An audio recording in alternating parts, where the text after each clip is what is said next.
And I appreciate you all for being here. So thank you. Thank you. Give yourselves a round of applause, please. Awesome. Well, let's go ahead and continue. You know how we do it here at KW South Bay with our mission, our belief, and our vision, right? To provide agents with a place where they will be empowered, trained, motivated to experience growth, wealth, and a legacy that allows them to live their best life possible. Our beliefs. When the values of your own company align with your own beliefs, you know you found your professional home.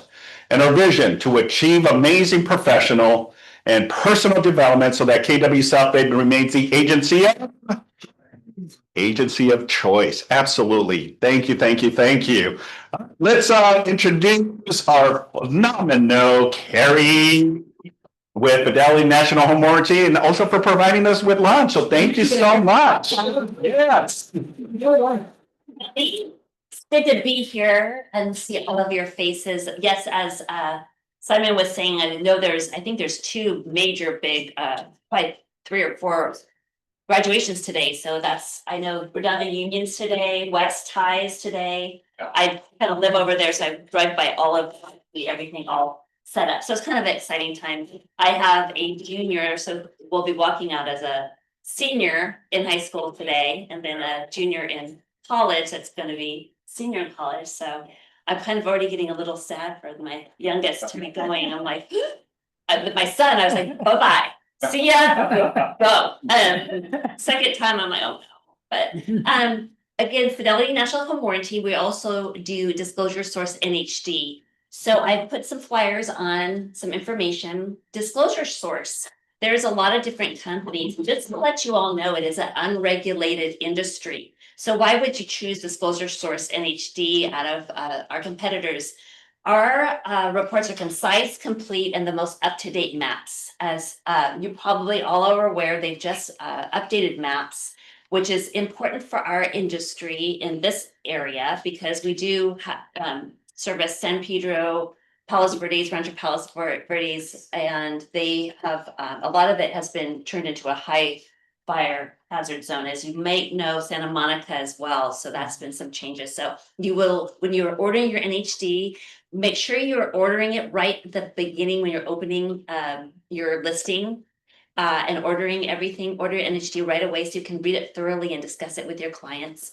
And we just do really, really, I have this on upside down, appreciate the business.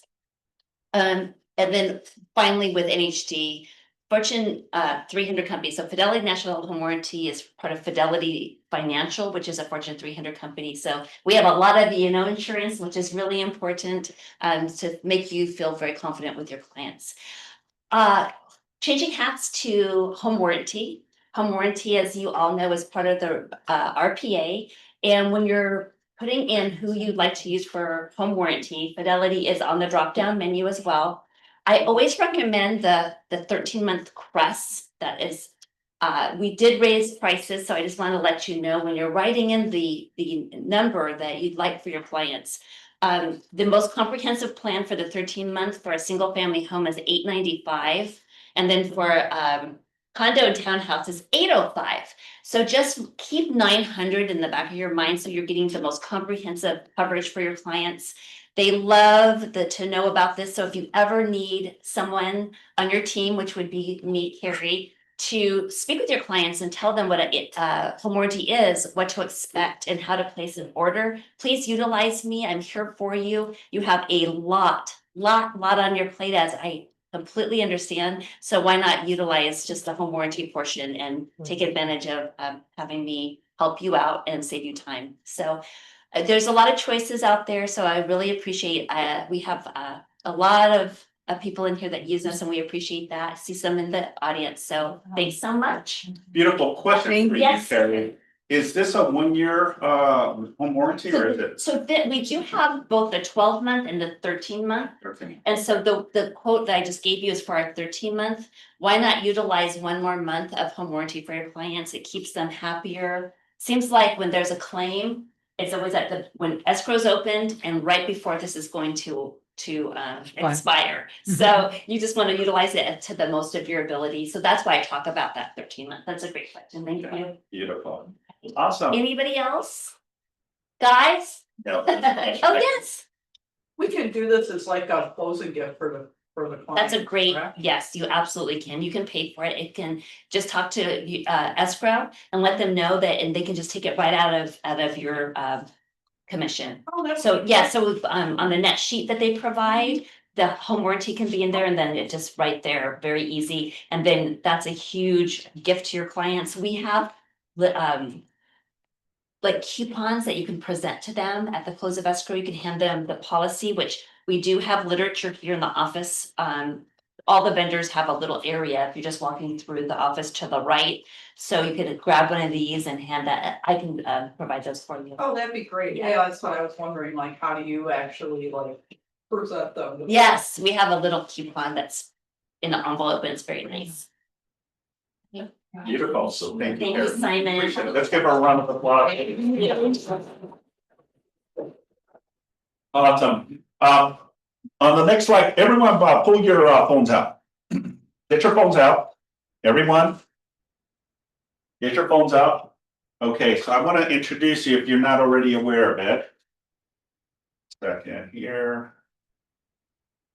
Oh, there it is. Okay, so our offices now are in exclusive access to KW coming soon and private listing submission form. How to submit a listing, use the direct link or scan the QR code below to access the form and share your listing with the group. So the beautiful thing is this is among our offices for now, okay, meaning the offices that I am the broker with, which is the South Bay office, the Long Beach and the Valley office for now, right? If you have a potential off market, make sure you have this information because this is where you can submit. And have you been seeing the emails out there of off market? Okay, so these are agents that are submitting off market deals to make some connections and ultimately get into escrow. So the beauty is, as the market is pivoting and changing, the MLS, the clear cooperations, and ultimately how we navigate submissions of coming soon. So this is a great opportunity not to just utilize the MLS, but also coming soon listings. You have a listing, but the seller needs a couple of days or up to 21 days to go active. This is a great opportunity for you to also showcase it through the members that are part of this, part of these offices, okay? So I wanted to introduce you to the exclusive access to private and coming soon listings that it's going to be pressing forward as we go through the response. Any questions? Questions? Oh, so this is only if you have, Yeah, only if you have, you're gonna submit. Sign Yeah, no. Just see it. You should be getting emails already. If you're not receiving emails, let us know and we can include you to receive these emails. So every day, if there's a new listing that is off market, you should be getting emails. Yeah. This is only for submission. Got it. If you're gonna submit an off market because you're trying to work, let's say for sale by owner, right? And you want to find a buyer for it, they may be able to kind of help because they may have a potential client where you could kind of maybe work or structure a deal together, right? With the buyer or with the agent as well. So this is just a great opportunity for you to showcase coming soons and also off market deals. When Yes. you have something coming up in the future, how do you have a link? Because right now I can do it, but then I won't have it then. Yeah, once you submit it, that's all you have to do. Someone on the back end handles all of that information for you. No, but I mean, in the future, let's say next week or the following week, I have something, but I don't have the code. Take a photo of it. Oh. I would take a photo of it. If not, we can also send you the QR code as well. I believe it's also on our KW Hub, where you're going to be able to go to your KW Hub as well. And you're able to reference it there as well too. I was just gonna say. Yeah, so go to KW South Bay Hub, and you're able to find it there too, bros. Okay, cool. Any other questions? Let's continue. Listing pitches, buyer needs and wants, coming soon. Does anyone like to pitch their listings? No one. No coming soons? No one has needs and wants? Yes, Joanna. Listen, I actually have a listing in Redondo Beach and seller actually did a really big price reduction. So if you have anybody looking in South Redondo, The new list price is $1,438,900. It's one block from the beach, it's an end unit, it's a top floor, and laundry is inside as well. So the address is 1007 South Catalina Avenue and it's unit 212. So it's pretty good for being one block from the beach. And actually it has 3 balconies that have a partial ocean view. And the balcony inspection is done, so you buyers didn't have to worry about that either. So, Beautiful. Thank you. Awesome. Thank you, Joanna. Anyone else? Yeah, Aaron. Real quick, if anybody has anybody that's roof specialist, who's roofing, that does roofing inspections, really appreciate it, turn in escrow and then I got a contingency due in like 3 days, so. If you guys have anybody, then. Beautiful. Awesome. Thank you, Aaron. Excellent. Awesome. Eric, did you have something? All right, cool. Well, let's go ahead and continue. All right, next up, we have our guest speaker, Miguel Escobar. Let's give Miguel a round of applause. He's with World Benefit Solution. How you doing, my man? Hello, good evening, everybody. Thank you for your time. A place called Escobar Security Solutions. We just had our 20-year anniversary. Awesome. We do full AV, audio, video security. The biggest way we put our foot in the door with our realtors is that we also broker for all the network services in the area. Spectrum, Frontier, Cox, AT&T. So we get the house immediately, having strong Wi-Fi. That's how we usually get our foot in the door. Hold that mic. Sorry. Okay, that's how we go outside. Okay, so that's how we normally get our foot in the door, and then the client says, hey, maybe I want some Ring cameras installed, or maybe I want some TVs hung, or I might want some security cameras on property. No job is too small, no job is too big. We can handle it all. We've been in the South Bay, like I said, almost over 20 years. We do any type of monitoring services that they might need if they want to have their cameras monitored, their alarms monitored. We also have here, I have some brochures there with all of our services. One of the also too that we do for housewarming gifts is we have some amazing alarm packages for homeowners that the realtors like to gift to their clients when they sell a house. Anywhere packages from free to a couple $100 as a gift. And then there's also a list of referrals of current realtors that we work with in the past 20 years. So you can call any of my references and we look forward to the opportunity to hopefully be able to work with you guys. Thank you so much for your time. Any questions, anyone? You do commercial or residential? We do both commercial and residential. Yeah. Does anyone have any questions for Miguel? So 20 years in the industry. 20 years. So you'll go on to crawl spaces in attics to do all this stuff? Yeah, we'll do it. If the house is hardwired, we'll do a hardwire system. If the client's insistent on not doing that, they want to go with the wireless system. We can go with the wireless system. A lot of times clients provide their own equipment and say, hey, Miguel, you know what, could you do the install for us? Absolutely. Like I said, we never say no. We are here just to be able to make the realtor happy and make the homeowner happy, and we'll do whatever it takes. What is the fastest internet that? So the best internet company out there right now, there's a couple of ways you got to look at it, is Frontier. Frontier for sure. Yeah, they have up to 10 gig. If you are in the area, so what they do is like someone sells a house, they call me, the realtor calls me, gives me the address, and then I set up the address, ping it to my broker, and then they say, okay, these are the services that are in the area. There might be Spectrum, Frontier, Cox, AT&T, they'll let me know. They'll send me the price list, and then I'll send the price list over to the realtor. If the realtor doesn't want to deal with it, I'm in contact with the homeowner, and now I have the relationship with the homeowner, say, okay, these are the packages that are in your area, and we normally try to get them the best service that we possibly can. Any questions? Yes?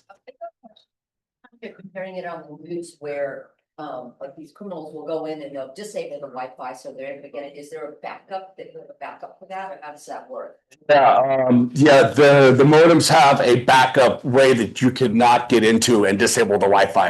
And all the companies now have that. So it's becoming less and less prevalent because that was a big thing back last year, the last couple of years. What if you have a detached garage, but they want surveillance cameras on the garage? How do you do the wires with it? Do you do Wi-Fi wire for that or hard wire for that? So it all depends on if there's any crawl space between the main house and the back house. If there is, Or if the client is really, really adamant about doing a hardwire system, we might have to run some bureau ground wire to the back house. But I'll tell you right now, Ring cameras are, as long as the internet's strong, which is how I said, that's how we normally get our foot in the door with the client, because immediately we'll make sure that they have the strongest internet in their house. And from there, they can do all the streaming services, they can do their music, they can do cameras, whatever it is. And then that will never be an issue. But Ring cameras right now, you can easily attach a Ring camera to the detached part of the garage. The internet is super strong, so you can view your cameras right through your phone. Now, let's say that there is no crawl space between the garage and the house and it's all concrete. You guys also do work where you go underneath, or you usually will do the wires from the garage to the house? We can do both. We can do both. All depending on the situation of the house. We can either go underneath, we can go under the cement, we can go underneath the grass, or we can go above. But whatever it is, we're not gonna have any exposed wires from the main house to the back house. Awesome. Yes. I'll do this as a gift to my buyers. How exactly do you handle that? Like, do you have some kind of thing that I can? Yes, so there's a brochure there that has the three, yeah, so you just call me and then I can deal directly with them. And like I said, there's some free packages, some packages that are a little bit more aggressive, that, they're around $300. Basically, you would incur that cost, and then all they do is they get a system and they just pay for the monthly service. Peace of mind, right, at the end of the day, with all the craziness in this world right now, having that surveillance definitely gives you that extra peace of mind that you can see your loved ones and see what's happening, not just around your property, but also your neighbors too as well, so. Yeah. Yeah, awesome. Thank you very much. Any other questions for Miguel? Okay, Miguel. Thank you so much, everybody. Thank you. I'm looking forward to working with you. Thank you so much. Appreciate it. Thank you. Awesome. Who had surveillance cameras? Okay, good.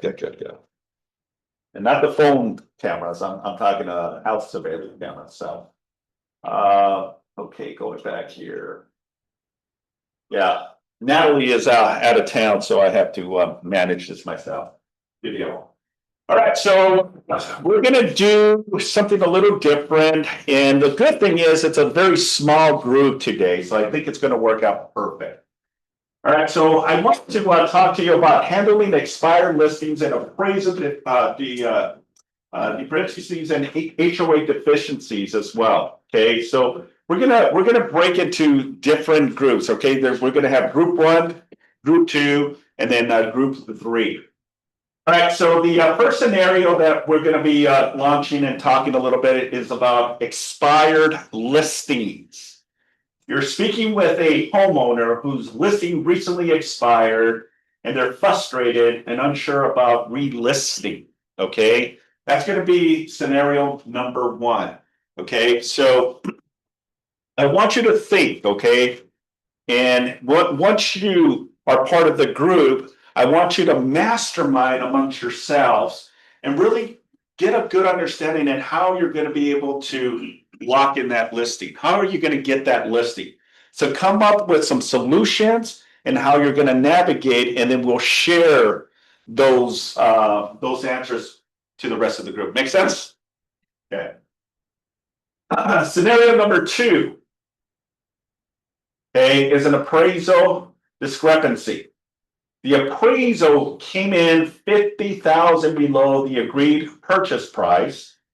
Buyer wants to renegotiate or cancel. Okay, so this scenario is for the people that are going to mastermind and ultimately come up with a great objection and how you're going to handle when a buyer is asking you this question. Now, if you were here earlier at the role playing, we were giving some scenarios similar to this. Okay, so I want you to get together with the group and kind of come with a strategy on how that works. And at the end, we're going to provide this to everyone. On that last scenario for the appraisal, are we responding to the buyer's request, or are we presenting it to the seller? Both. The buyer's request. Both. Put it both. Okay. Yeah, let's come up with some solutions for both. How we handle the conversation with the buyer And then ultimately how we maneuver that conversation with the seller. I think it's a good point, Steve. So yes, let's come up with that. All right, number 3. HOA deficiencies. The HOA has disclosed a budget deficiency and with upcoming special assessments. Buyer is concerned and hesitant to move forward. Okay, so let's do this. These first 3 tables, this is going to be group 1. All of you back here is going to be group 2, and all of you will be group 3. Okay, so I'm going to let, who wants to do number 1 scenario? What do we do? Group 3, 2, or 1? Group 3 looks like this. What's that? So group 2 is going to do which one? Scenario number 2? Okay, so I need a team captain here. Who's going to be the team captain? Steve. All right, Steve, you're the team captain. You're going to be the team captain for group 1. Who's going to be the team captain for team 3 here? All right, we're gonna go with we'll go with Al. All right, Al. Al Gaina will be a team captain for group number 3. Okay, so let's go back. Who's going to do the expired listing? Which group? That was a group 1. I thought you already chose that one. No, we can do it that way. So we'll just do, so group 1 will do scenario 1. Group 2 will do scenario 2, and then group 3 will do scenario number 3. Fair enough? All right, you got about, I'll give you about maybe 5 to 7 minutes. All right, so get together with your group, mastermind, and talk about strategies and how you're gonna navigate that, okay? I think that, we see the right thing. We should take it, they're leaving down the road. Okay, this is scenario number 1. Okay. This is scenario number 2. And this is scenario number 3. We're gonna. Yes. We're gonna, our buyer is putting 20% down or. 50%. Yeah. We're really. So you are the, Okay, all right. I know we're talking really fine. I've got it made. But really, So this is what on the field, okay, so everybody's here. So. nice to meet you. Nice to meet you. Nice to meet you. Again, the lender. Interesting. So, yeah, so the, doesn't want to sell this first one, what is he going to do? Appraised price, whichever. What are we supposed to like? No, we're supposed to convince, I think we're supposed to convince him. So, yeah. I asked you, like, what he wants to do, does he still want to sell, why does he want to sell in the first place? So we're Find out what calculating it is. it soon, Then you can based know on what the it's survey. Since the buyer is only putting 20% Timeline back. goal is like, if you The were buyer to buy, does not any excess upside, funds. upside. So we will play it out first. Place this in escrow. Okay, yeah. There will be one, they ask him, what do you? They're not telling them want what for the buyers to pay the loan. Number 2. Yeah, that's what I'd be asking, it's like, well, why do He's you? the buyer, right? Sell, On Zoom, you know, what, it's like, why are you? we get from all the 3 scenarios. Anyone on Zoom? You're part of all of them, so you get to see and hear from the other 3 teams as well. Was agreed upon. I think it's Yeah. always price. And they're like, they're Lowering price to get it to sell, like that's. the only way I'm buying this house, Like, I'm not paying. everything around that, it's like, you know, window dressing, but we need to get them to do a price. So they're already growing wheat prices, what's happening. So, So. price was down, I feel like a lot, sometimes just twice, I feel like. It's so expensive. There's a lot, I feel like a lot of times do that when we send a blank to the realtor, you An know. appraisal. Like then, yeah, then their job is a bone marketing. yeah, that's. It's all, the price. It's the price. It's price wise, it's not still, I'm saying they also with other situations, still like the realtor. Because there's a lot of money, the issue is like, if you come down. Okay, in order for It's them like to move forward. getting that price is when I look at results. I think what we wanted to do is to get them to realize like, oh, my my next house, I need Well, money we're for the saying that. house. Maybe that you know. of the house, like, you know, let's just say you request to be in line for that. You know, We as a listing agent did not It pre. may not be monthly, Give our sellers notice that I've. they may not have right. Buying, like, Okay. I started with the sellers. This is even a harder thing. Particular, Okay, I'm I'm not not, buying. it's even harder if we. Her entire house was built Our like cats, it's that built like cats, I had a room she would not let That was us crazy. in because she said it had, Our it sales price is higher. was insane. Yeah. And she did not want to sell her house. Okay. I think it was Mr. and Mrs. Seller, so, they but she don't have did not want to sell her house, she wanted You to know, finish. so we're. And the open house was her How do psychological you way of feel being about efficient. that? And I think if you're. Simon, what's scenario number 2? That's, if the person is not like in the space of really planning, like that's not their. Then, yeah, then let it go, you don't wanna work with that seller, anymore. You have to choose to work with. If the And if it's- Mr. and Mrs. Seller. Okay, so far, Selling this house. so far, these are the things that I wrote down. We've been here. Is the price too high? Sales price Did down they to not that. good enough for you? How do you feel about that? How can we get your price to align with your goals? And you really want to. it. And you. No, we won't tell them. And buy a box away. That's, that's not us asking them, yeah, that's like something. Yeah, that's, like, yeah, like, conversation is instant. So, yeah, okay, what do you think your price is? Okay, so, like, You know what I mean? Yeah, I think it would be a good idea. You wanna be the, you wanna be the seller? Sure, I'll be the seller. Okay. Sure, why didn't my property sell? So it's free now. Awesome. Where is, However, the indicator that you wanna end up retiring to Arizona, you wanna be there.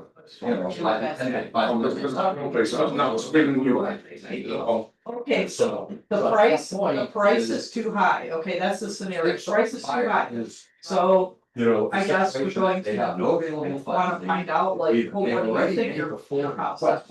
Okay, I mean, like, they're buyers, they're like, oh, if they don't want to sell, that's why it's too high, because they don't wanna sell. To maybe their alternate session, tell you what, let them reduce the price 50 grand. Hey, can I speak with So Sabrina? why don't we split this? Hey Sabrina, this is Melvin, from South Bay. I was actually calling because I see that that property at at Main Street, it expired, you had it on market for a while, and I see that, you know, it didn't sell, I was just wondering, are you interested in relisting the property? Yeah, I'm really frustrated, the agent I had before, I don't think they did enough with the marketing, I don't understand why I they think sell, like. the first give their buy-in of their. And so what can you bring? Okay, to the some. Well, I mean, I think you have a lot of buyers that are actually looking at that right now in your area. I'm just curious, what is it that you feel the buyer didn't, I mean, the agent didn't do for you? They should be able to get the price for like free house, free neighborhood, I don't understand why it's still on the market, it should have sold. It's just so, okay, well, you know, as you do know, as we go along, there's always gonna be something that a little bit secret. Is very rare market, so. I'd like to maybe sit down with you, take a look at your property, first we need to get a lot of home value report and you see what the current sense is selling for right now. And so, appraisals are part of their step. And we get the one. Yeah, I feel like. Then we hit the market. Okay. Sales price. Okay, After. Uh, did your agent share with you the prices in the neighborhood or so? Because appraisers increase the appraiser's job, they can realize. Appraisers. I would like to, And I understand your concerns, I would definitely like to take a look at your home and they or are see how much it actually gets for it. That may vary in price, you know, I don't know if it has a view. really, but on. 2 minutes. 2 minutes, everyone, 2 minutes. The, you know, home prices, in the same area, so. Yeah, let's talk to you about that, let's see, because they have some upgrades, you want to concern, we can. Really good shit stuff, that's not real, let's figure that out. Okay, so this is, yeah, How much was that appointment? Yeah, and then agent. Or at least be able to know. Okay, well, again, I would like to, set an appointment with you and take a look at your home. Are you still available, maybe second tomorrow? Wednesday of next week. You say next week, okay. Okay, so there's. Simon? Scenario that you're Can I see scenario number 2 Yes. on the screen? Yes. Thank you. So it's number based on. Didn't sell you. Yeah. Yeah. You're about, you're about my dollar, you know. But on the seller, everything looks. Scenario number 3. You are, okay, it's like. Scenario number 2. But, you know, understand this scenario. You know, there is no difference.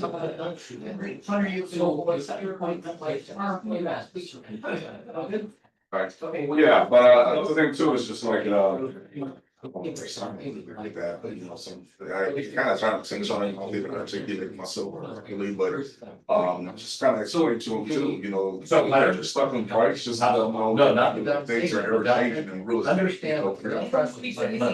Okay, and the buyers. Yeah, it's all, okay, gotcha. So that's the more kind of like trying to. And then you explain other things too, and then, and then we got a home buyer report, this home just sold. This week since, got the 198, like, as you can see, prices are trending. So 90%. Actually sold for 90. Tom. You can explain the current attitude, just so people know to got it now, they're gonna be a little bit more aggressive with the, prices. Yeah. Conservative.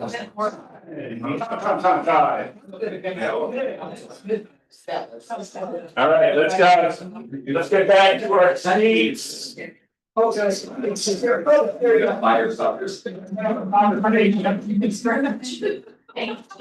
good. Well, that helps. There we go. Okay. Thank you. Thank you for doing the exercise. Was this giving you some momentum in your brain a little bit to kind of think out a little bit? Well, these are real life scenarios, folks, that can truly happen. So the beautiful thing is, it's not just you, but you've got other agents here that can give you some tactics, strategies, and ideas on how to tackle on some of these objections. So we're going to go ahead and start with team 1. So team 1 started with expire listing. So give us some takeaways on what your strategy and how to handle this objection. So team captain. So some of the strategies we wanted to find out.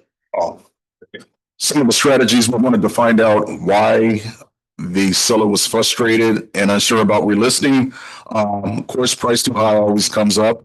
They felt like the agent also didn't do enough, needed prices to align with the goals, and we needed to find out if they really wanted to relist.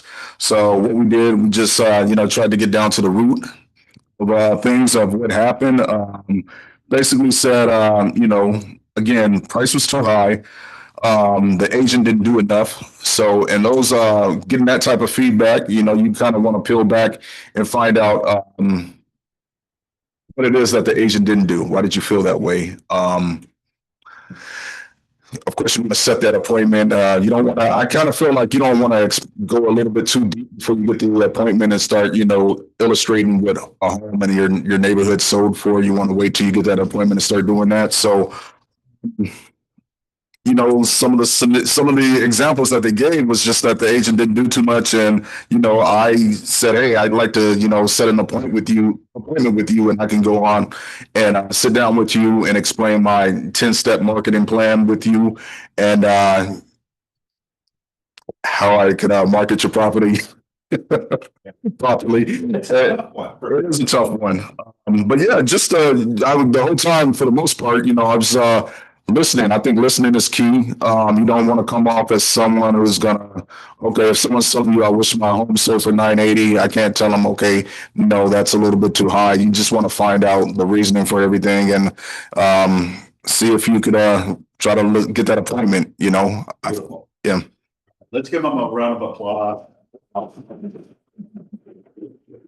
Yeah, I think this one is probably the hardest of all of the other scenarios, in my opinion. Because you already got a very upset seller, right? That unfortunately, they were not able to sell their property, and now you're coming in here trying to hook, right? And ultimately show your value proposition and why they should choose you. Now, let me ask you this question. When you're cold calling a potential expired listing, how do you approach that conversation? Do you say, hey there, my name is Simon. I noticed that on the MLS, or I noticed that your property became an expired. Is that typically what you say? Okay, let me help you change the trajectory of that conversation. Instead of saying expired, say, I noticed that your property came off the market. Off the market. I think it's more appealing and it changes the parameter of that conversation. Hey there, my name is Simon. I'm a local professional. I noticed that your property came off the market and was curious to know what transpired. You know, and then that's how you build that momentum and ultimately trying to secure that opportunity for an appointment. Does that make sense? You know, and yeah, you know, expires. What's the number one reason a home becomes expired? Price, yeah. Typically it's price. The property is overpriced. And buyers know this. Okay? Because it's not what I say, it's not what the seller says, it's what the buyer's willing to pay for the property at the end of the day, right? And this is a prime example that you'll see this happen. So good job, team two. All right, let's go to scenario number 2. And that's Mr. Steve Gottlieb here. Here you go, sir. So tell us. Okay, great, thank you. All right, so our situation is our appraisal came in 50 grand lower than sales price. Now, we had a few assumptions that we had to do here, okay? So we assumed the situation was, it was a sole buyer, it wasn't multiple offers, okay? We also took the assumption that this was a buyer who had 20% down payment or less, okay? As opposed to a huge down payment. And so we also then did another assumption that we, as the listing, we're operating from that we are the listing agent, and that we actually didn't prep our seller prior to the acceptance of the offer, that there was a possibility that it wasn't going to appraise. Okay, that we were just ecstatic, you know, ecstatic for our seller that there was an accepted offer. And so now we're now hit with the realization that we get the notice from the buyer's agent that the buyer is now requesting the 50 grand reduction in sales price because the appraisal came in 50 grand lower.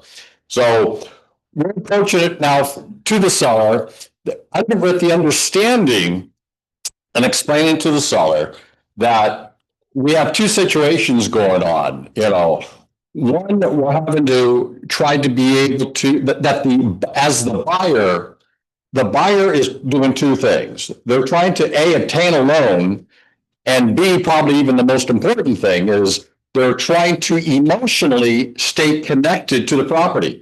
Because at this point, once the buyer recognizes that the appraisal came in 50 grand under contracted price, okay, emotionally, we understand, their minds go, hey, I'm overpaying for this home, okay, by 50 grand. And even if I wanted to pay the extra 50 grand, I don't have the extra 50 grand to be able to do it, even if I wanted to.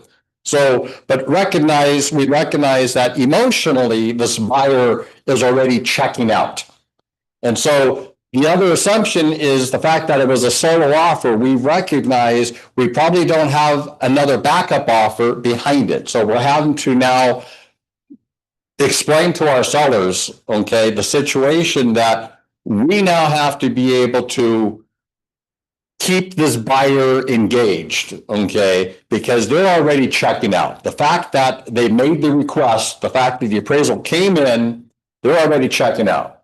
So we now need to be able to and, explain to our sellers saying, if in the event this buyer were to back out, if they don't agree to whatever your reply be, okay, we now have to find another buyer. And if we put the house back on the market again at the same price, and it sells at the same price, we're going to have the same issue, most likely, of an appraisal issue as well, because the sales comps aren't going to change rapidly enough to be able to end up giving it a different value. So one of the things we talked about is Mr. and Miss asking the seller, are they willing, if need be, to be able to reduce the sales price to that appraised price in order for you to get to your next destination? Because it's a high probability that the next appraisal is not going to be any different than this one. If this buyer were to back out, we put the house back on the market to a new buyer, and the next appraisal is going to be right in the same ballpark, because we also reviewed the appraisal and it does look like the appraiser did his job, and based on the comps, the value came in where it should have came in. And so one of the things that we could end up doing is recommending that the seller, go back with the counter offer of being able to split the difference. Typically then at that point, you can split it 50-50, but prepping them that if in the event that buyer were to say no, I'm not willing to put anything more, I don't want to put anything higher than what that appraised value came in at. Are you prepared to be able to reduce that take the sales price down to that price? Because if not, you have some hard decisions to make. Okay. Do you want to take it off the market and see if the market possibly will end up increasing in value? Okay. Also with the understanding that there's no guarantees. The market could even lose value versus gaining value. And it all depends on how important it is to that seller getting to their next destination. But if that seller has indicated they wanted to get to their next destination by a certain deadline period of time, which is quickly approaching, you don't have a lot of choice. Okay. It's a hard choice to do, especially then when you got that higher sales price on paper. Okay. But as we say, we remind them when there's bank financing involved, we're having to sell the property twice. We first have to sell it to the buyer, and then we have to sell it to the bank appraiser. And if the bank appraiser, comes back at that lower number based on hard data, there's nothing much that we can end up doing. So, it's a hard decision that you have to do, but here's where we're at. It's still a bona fide buyer who wants to buy your home and who's qualified to do so. So Awesome. that's how we do it. Thank you. And a whole different discussion if it's multiple offers and everything as well. That's higher now. Yeah. Very good. Thank you so much. Appreciate it, Steve. Yeah, this one is also a pretty interesting one because, it's a hard conversation to have, right? We always want our deals to appraise and we still continue going forward. But when there is that roadblock, right, which in this case, there's a deficiency of an appraisal that came in a lot less than what the offer was submitted, right? Now we have to look at it, okay, how do we approach the conversation with the buyer? And then ultimately, how do we approach the conversation with the listing agent if we represent the buyer, right? Because that's crucial to be able to navigate it. And three scenarios can happen here, right? The three scenarios that can happen here is this. The seller can reduce the purchase price to the appraised value, right? That's always the best, right? Can agree to meet in the middle, like Steve was saying, right? The buyer comes in with 25, the seller reduces it 25, and you meet in the middle and you make this work. Or both can mutually agree, look, I just don't want to. Let's go ahead and mutually cancel. And both can cancel. That means the seller has to put the property back on the market. But knowing this information, the listing agent and the seller will probably get another situation similar to this. Who knows?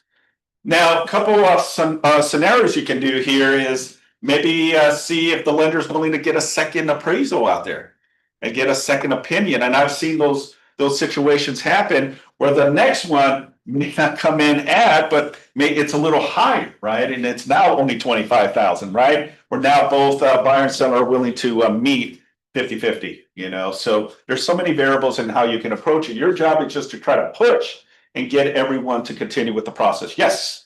Does that ever commonly happen, like Steve was saying, to warrant, kind of like warrant a number, well, gee, if we put it back on the market, it might lose value. Could that happen? I mean. Yes. Is it? It definitely can. How You fast know, can that happen? remember In this market, yes. in this, That's what I was.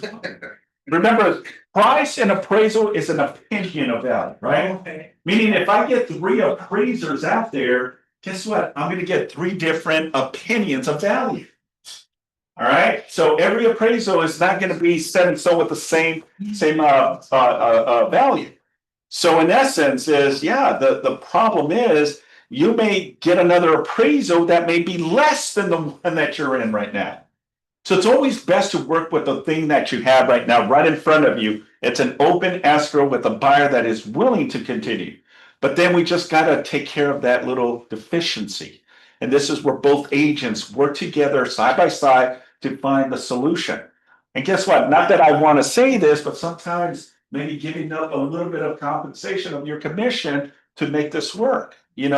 That's your discretion. You don't have to, but I'd rather move on, lose a little bit to make this deal work, and you become a superhero, in my opinion. Just saying. All right, the last one is number 3 with the HOA. So if I can get out, Mr. Alligator, give him a round of applause, guys. Come on. All right. So this one, the HOA has disclosed the budget deficit and they have special assessments. And on this scenario, the buyer is really concerned and hesitant. So first, we really need to be calming voice. Yes. And reassure the buyer, this is not uncommon. It's not just happening to you. This is in every home. Single family residents, condos, everything, they always need repairs. Yeah. The difference is on the HOA, it's a common community. So if a roof needs to be replaced, it's replaced for everybody. And that falls under the HOA to take care of. So one scenario is if there is a special assessment, get the budget, review it with your buyers. Is there a reserve? Is there a reserve study? And review it and see if they're comfortable with that. If they see the numbers, they see there's reserves. This was an unplanned assessment because they were planning to do a roof replacement, but unfortunately with the heavy rains, it's accelerated the timeline, and that's why they need to put in extra money. They might feel okay with that. The other thing with the special assessment, it may fall under the current seller's responsibility. So in that kind of assessment where the current owner is responsible for that assessment, when they sell through escrow, that will have to be paid off. And the buyers won't be responsible for that. So you need to get clarity on everything. The other thing you can do is, like Simon was saying, you can negotiate things. Ask the seller, hey, my buyer is concerned. There's a lot of deferred maintenance. We don't know what's going to happen now. We know about this assessment. There's going to be other assessments. We need to negotiate. Can we split this cost and see what the seller says? Because they might know too. And they want to close, they want to sell. So there's room for negotiating on that as well.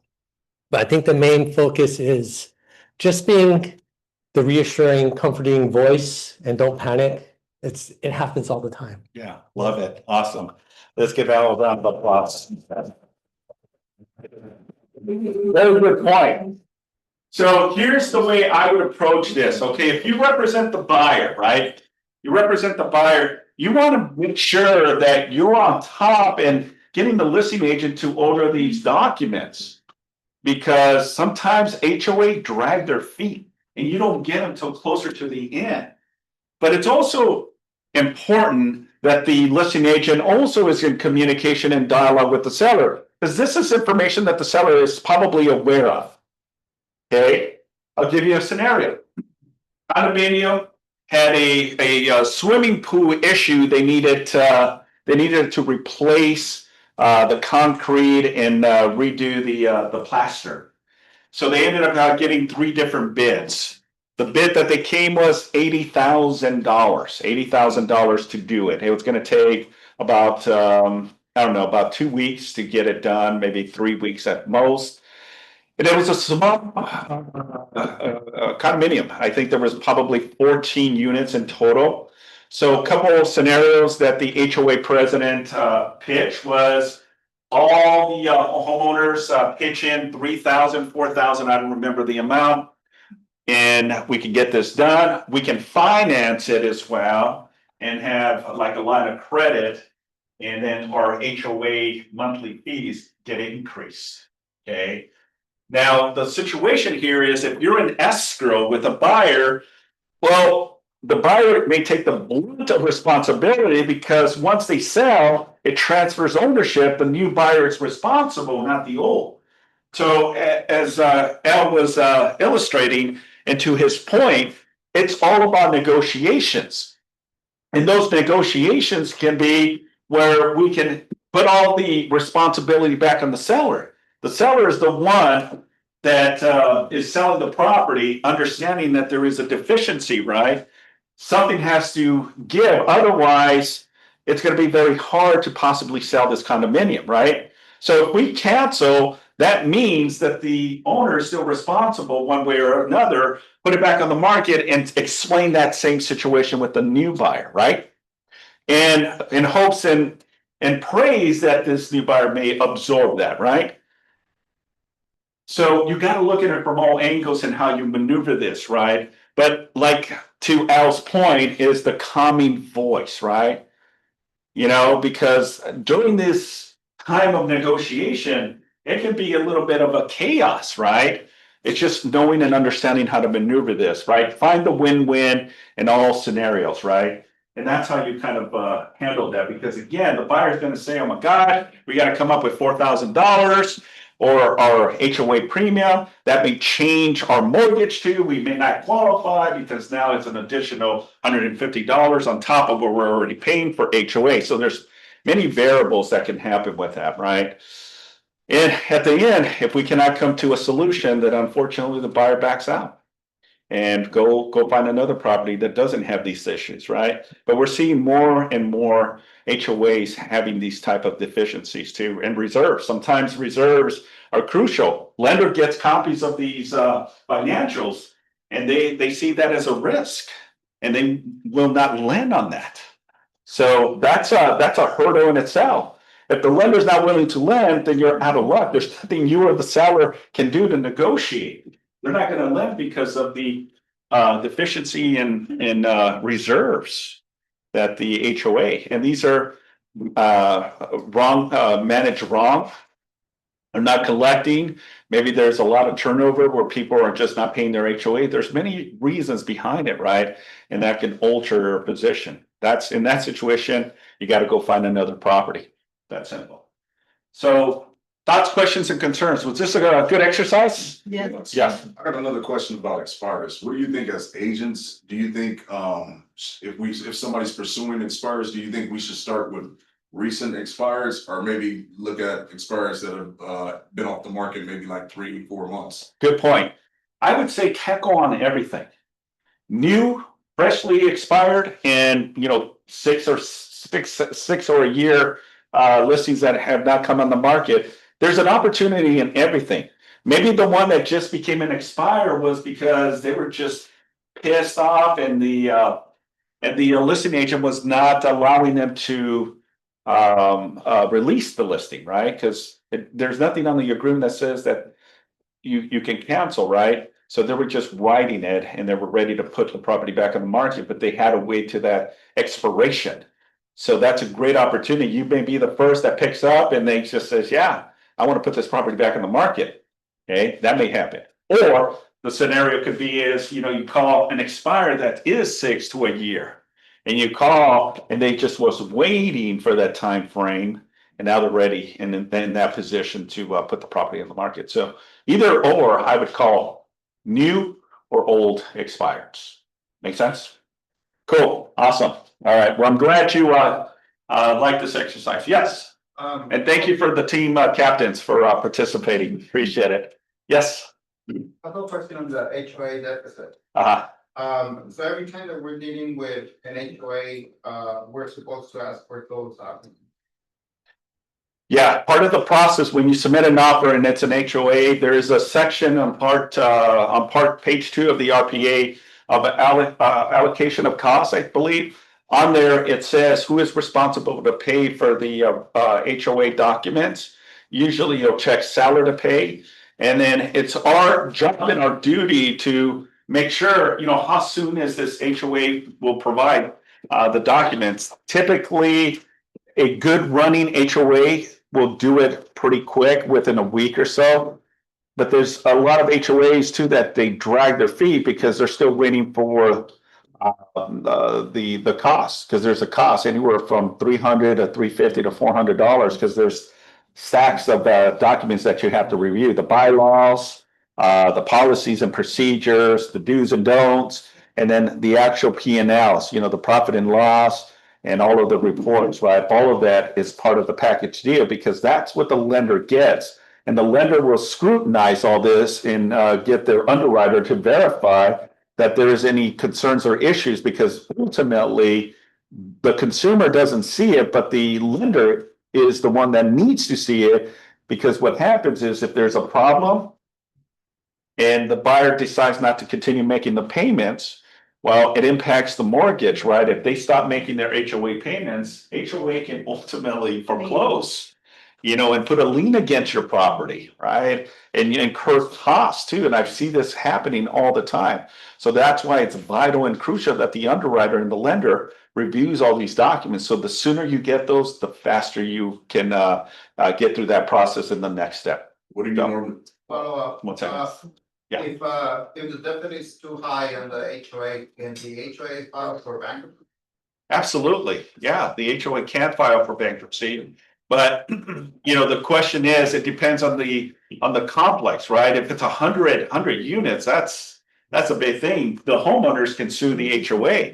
And if there's a lot of homeowners that are suing the HOA, yeah, they can belly up and say, look, we're out. Because they hired the wrong accountant, the wrong CPA to handle the books. Because, if it's not run correctly, if something happens to those units, roof, needs painting or foundation, so many things, right? And if they don't have the means, well, we as homeowners are responsible. But then you'll think about, like, well, wait a minute, every month I'm paying for HOAs. That's the whole purpose of the reserves. And part of the reserves goes to, do maintenance and landscaping and water and whatever the case outside of the premises, right? You're responsible as a homeowner, the interior, right? The inside, everything outside is all. That's why it's important to look over your HOAs to know exactly what your responsibility as a homeowner is. Make sense? Yes, sir. My question was, on the contract, what do you usually put as your time frame to get all the paperwork back from HOA? There is no timeline that it says or specifies, but you may want to put some type of disclaimer there. We're requesting that the HOA documents be within 7 days or something. And hopefully, and again, it's one of those hit and miss. Depending on the HOA, some get them to you quickly because they already have it on PDF. They just have exhibits, from all of the minutes and meetings that they've had, year to date, month to month. But it's usually a PDF of all, and it could be 300, 400 pages of documentation. But again, it all really depends. If it's a small HOA, good luck. You may take a little longer. So you also got to remember, you're not going to release that as a condition, because if you have not received your HOA documents, don't release that as part of the condition, because if something is not in alignment, you have the right to back out of the deal too as well. Make sense? Okay, cool. Well, we're not going to have time to do stats today, so I'm going to just bypass the stats. And I apologize. We'll probably do it next week. Upcoming events, just a quick reminder, tomorrow we have our Father's Day event here in the back parking lot. We'll have a table and a grill, and we'll be flipping some burgers for Father's Day. Women are welcome, so it's not just for the men, so everyone is welcome. So tomorrow, the 12 p.m. to 1:30. And then a quick reminder, this Friday, the King of the Hill softball tournament. This is where we're going in competition with other brokerages, a great event. And we can definitely love your participation to cheer us on. So it'll be this Friday, 9 a.m. to 2 p.m. up in the Rolling Hills Estate. And then we have Phil Edelwan doing a 1031 exchange training. This is going to be via Zoom, Thursday, July 17th from 10:30 a.m. to 11. It's a 1 hour. He's going to go over updates for 2025, delays. So if you have investors looking to sell their investment portfolio, I would encourage you. Phil, I've known him for almost 30 years. Great guy. He also lives in the same city that my parents live, so we have that connection. So if you're interested in learning more about 1031, I would encourage you, take advantage, Thursday, July 17th. And it's going to be Zoom. He's not going to be here in person. The KW Long Beach Coastal Office is having pageants of the Masters. Has anyone done this out in Orange County? It's a really cool event. So they're looking for up to 20 commitments. So it's $50 per person, July 23rd.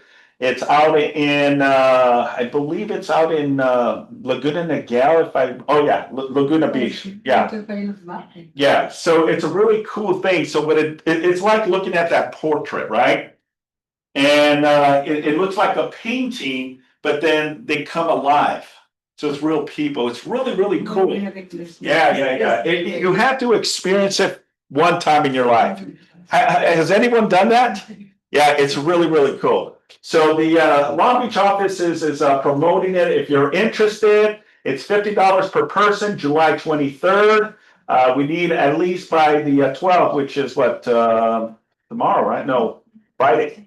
By Friday, a commitment. So if you're interested, please let us know. Here's the QR code to register. And that concludes our team meeting. Thanks, everyone. All right, thank you. Thank you, Simon. You make a lot of calls every day. You just have like the best voice for it. It's like, oh.